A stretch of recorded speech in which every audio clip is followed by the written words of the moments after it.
Hello সবাইকে, welcome to my new video. তো বন্ধুরা, আমি আবারও একটি নতুন ভিডিও নিয়ে চলে এলাম তোমাদের সাথে গল্প করতে। আমাদের বাড়ির এই ছোট্ট খরগোশগুলোকে দেখলে মনটা খুব ভালো হয়ে যায়। এরা না খুব শান্ত, খুব মিষ্টি আর একদম ছোট্ট বাচ্চাদের মতো। আজ আমি তোমাদেরকে দেখাবো আমার বাড়ির পোষা খরগোশদের এই ছোট্ট দুনিয়া। ওরা কি খেতে ভালোবাসে, কিভাবে খেলে আর কিভাবে সারা দিন আমাদের বাড়িটাকে একটু বেশি জীবন্ত করে তোলে। তো চলো আজ একটু সময় কাটাই এই মিষ্টি প্রাণীগুলোর সঙ্গে। তোমাদের কিন্তু ভিডিওটি শেষ পর্যন্ত দেখার অনুরোধ রইল। আশা করি ভিডিওটি সবার ভালো লাগবে।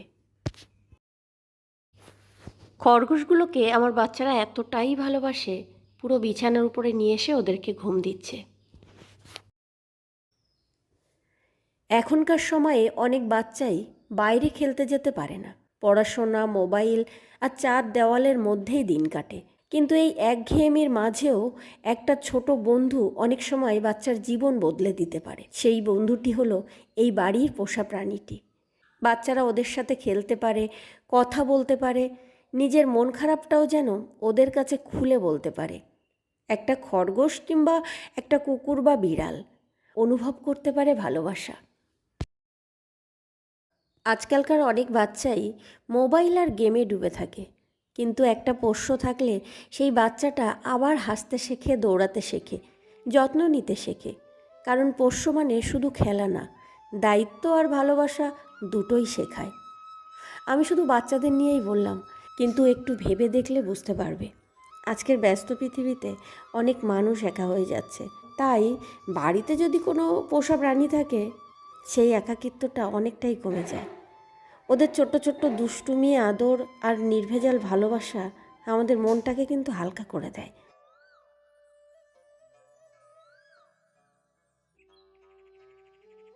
অনেক সময় অনেক মানুষ আমাদের ছেড়ে চলে যায়, কিন্তু এই ছোট্ট প্রাণীগুলো নিঃশব্দে আমাদের পাশে থেকে যায়। ওরা হয়তো আমাদের ভাষায় কথা বলতে পারে না, কিন্তু আমাদের মনের ভাষাটা খুব ভালো বুঝতে পারে।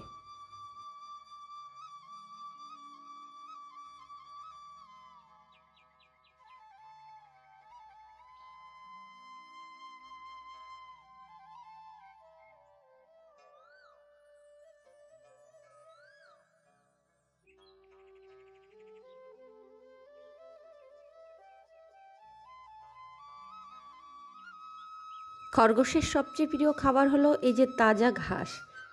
আর খরগোশ পুষে আমার যেটা মনে হয়েছে, ওরা কলমি শাকটা খেতে সবচেয়ে বেশি পছন্দ করে। আমি যখন ওদেরকে কলমি শাক খেতে দিই, তখন মানে কোনো অংশ যেন আর পড়ে থাকে না, সবটাই ওরা খেয়ে নেয়।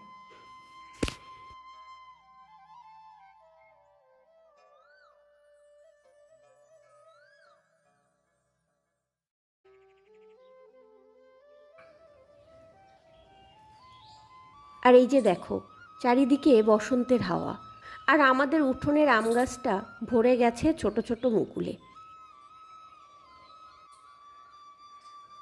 আমার কোন কোন বন্ধুর বাড়িতে এই ফল গাছটি আছে অবশ্যই কিন্তু আমাকে কমেন্ট করে জানিও। আর ফল হলে আমি পরবর্তী কোনো একটি ব্লগে তোমাদের সাথে শেয়ার করব।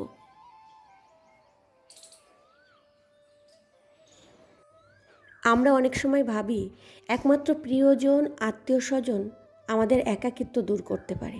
যখন মন খারাপ থাকে, পাশে কেউ থাকে না, তখন যদি বাড়িতে একটা পোষ্য থাকে, ওরা কিন্তু চুপচাপ এসে তোমার পাশে বসবে, কোনো প্রশ্ন করবে না বা কোনো রকম বিচারও করবে না, শুধু নিঃশব্দে পাশে বসে। সত্যি বলতে কি, অনেক সময় মানুষ যেখানে বুঝতে পারে না, একটা পোষ্য কিন্তু ঠিক বুঝতে পারে আমাদের মনটা কেমন আছে। তাই বাড়িতে যদি একটা পোষ্য থাকে, তাহলে তুমি শুধু প্রাণী ভাববে না, সে হয়তো তোমার জীবনের সবচেয়ে নীরব কিন্তু সত্যিকারের বন্ধু। তোমরাই দেখো এরা কতটা কিউট। এদের গাটা এতটাই নরম, এদের গায়ে হাত দিলে মনে হয় যেন একটা তুলোর বল। আমার এই খরগোশগুলোর মতো তোমাদেরও কি কোনো পোষা প্রাণী আছে যে তোমাদের দিনটাকে আর একটু বেশি সুন্দর করে দেয়? কমেন্টে জানিও। তো বন্ধুরা, এই ছিল আমার বাড়ির মিষ্টি খরগোশদের ছোট্ট গল্প। ওদের সাথে সময় কাটালে সত্যি মনে হয় জীবনের আনন্দ অনেক সময় খুব ছোট ছোট জিনিসের মধ্যেই লুকিয়ে থাকে। যদি তোমাদেরও পোষা প্রাণী থাকে তাহলে অবশ্যই ওদের ভালোবাসো আর যত্ন নাও।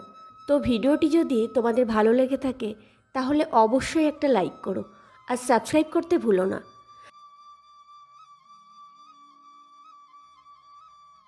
তো আজকের ভিডিওটি আমি এখানেই শেষ করলাম। তোমরা সবাই ভালো থেকো, সবাইকে ভালো রেখো। টাটা।